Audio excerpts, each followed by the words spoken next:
guys. Si pare oh.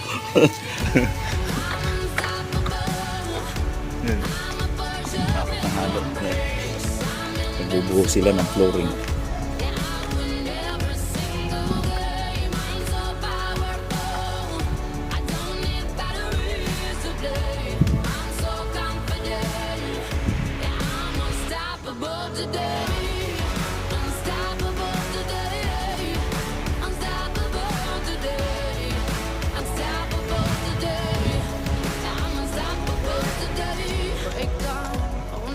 To the place